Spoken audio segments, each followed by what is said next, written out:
altered the timeline? How did this occur? Who knew we were on the trajectory for this to be the actual outcome in real life? Like it's insane. But I can't even believe I'm about to say this. But Sean Strickland is your new UFC middleweight champion of the world.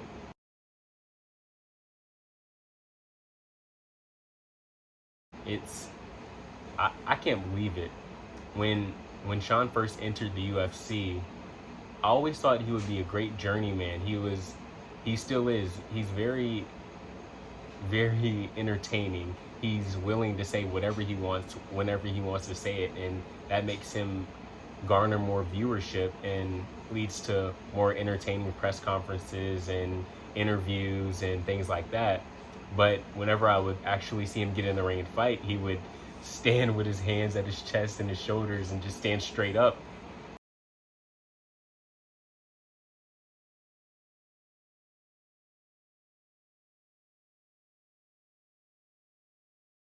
And I never really thought that he would reach this level of becoming a champion, reach this caliber of fighting. But obviously I was wrong. He obviously had that dog in him the whole time. We just never knew. But obviously he lost to Israel Adesanya, who is considered by, I think, the majority. Maybe I'm wrong, but I think the majority considers him probably the best middleweight of all time. I mean, we're talking about the guy who beat Anderson Silva. We're talking about the guy who just destroyed, or not destroyed, but beat Alex Pereira. He's had many title defenses. He's a very active fighter, and most people just view him as the best. And it's insane that Sean Strickland was able to defeat him. Like no one saw that coming. And I think the betting odds reflected this, because the odds were minus 700 for Izzy and like plus like 500 for Sean Strickland. And it's like no one, the odds reflect how people felt. No one was putting their money on Sean. Everyone thought that this was going to be a steamroll for Izzy, that he was just going to be able to go in there and do whatever he wanted to Sean. But obviously not. Obviously, now before the fight, who did I think was going to win? Well, I think the general consensus was that Israel Adesanya, who is maybe considered the best middleweight of all time, well, Sean Strickland. Like no one thought that Sean was going to put up any chance or any fight really, and that's me included. I thought Izzy's counter punching would easily dismantle whatever Sean Strickland chose as his form of attack, but that obviously didn't happen. Now, I don't know if any of the things that happened pre-fight had anything to do with how Izzy performed that night or had an effect on him. You know, all the stuff about, it's alleged, I don't know if it's true or not, him and the dog stuff, and Sean Strickland calling him Chinaman and stuff like that. Like, it's just, I don't know if that had an effect on Izzy or not, but something did, because he was not the same Izzy that we saw even fight Alex Pereira. That was not the same Izzy. The fight opens up and immediately Izzy's looking off, he's looking weird, he's looking a little sluggish, and near the end of round one, Sean is able to actually get a heavy shot on Izzy and almost take him out. If he had been able to punch just a little bit harder, Sean would have got a knockout that night in round one.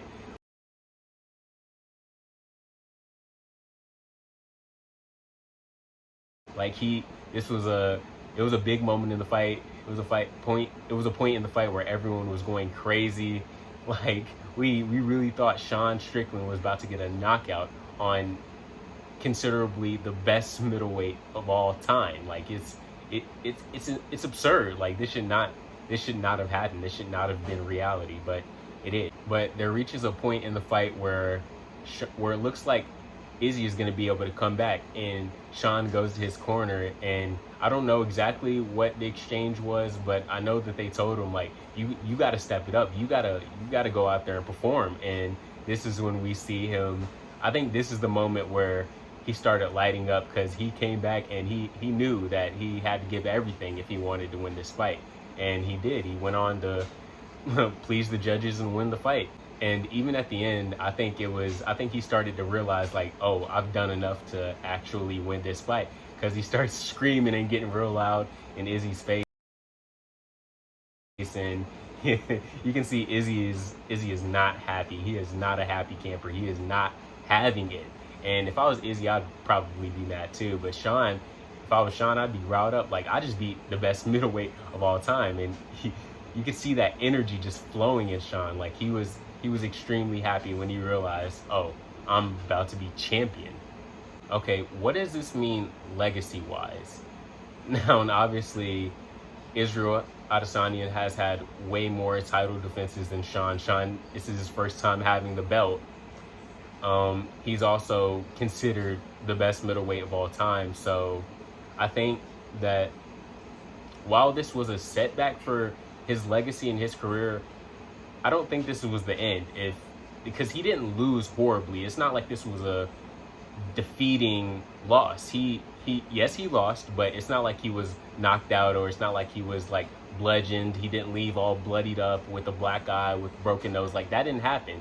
He can still come back from this, get in the gym, put in the work, and go get his belt back. I think that this fight had a little detriment to his legacy, but if he can get this belt back and get some more title defenses under that belt, then I think he'll still have a very successful legacy. As for Sean Strickland, if the UFC does offer him this Izzy rematch and he somehow comes through and is able to defeat Izzy again, I think the sky's the limit for Sean. I don't know, man. It's honestly, anything goes after that, like, and expand his legacy even further. Because even if he does win a second time or win the rematch, it won't make his legacy or his resume that much more greater. It won't make it any greater than Izzy's. But if he can do this and he can, like, overcome Izzy a second time, I think that it gives him the potential to build out a great resume, a great legacy. Now, okay, what's next for both of these guys? What do we want to see? I think a lot of fans want to see a rematch. I want to see a rematch. I think Izzy, being the reigning champ for so long, he's held that belt for so long. I know he lost it to Pereira, but before that, he held the belt for so long that it seems like they owe him this rematch fight. Like, he deserves at least one more chance to be able to reclaim his belt. And if he can't do that, I think Sean should have the ability to fight whoever else and expand his resume. So I think right now it would be the most lucrative time for the UFC to do the rematch, because there's still hype around the fight. People still can't believe that Sean actually won. Izzy's probably still got that I don't know, resentment, I don't know what to call it, building up in him. I know he wants his belt back. Like, that's something I know for sure. But if there isn't a rematch, then what's next? But who does Sean fight next after this?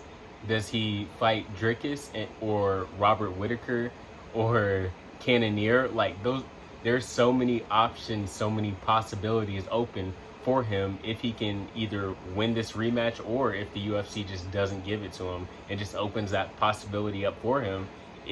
I think either way they go, it's gonna be a ride with Sean Strickland, and I'm here for it. I think it's gonna be very entertaining.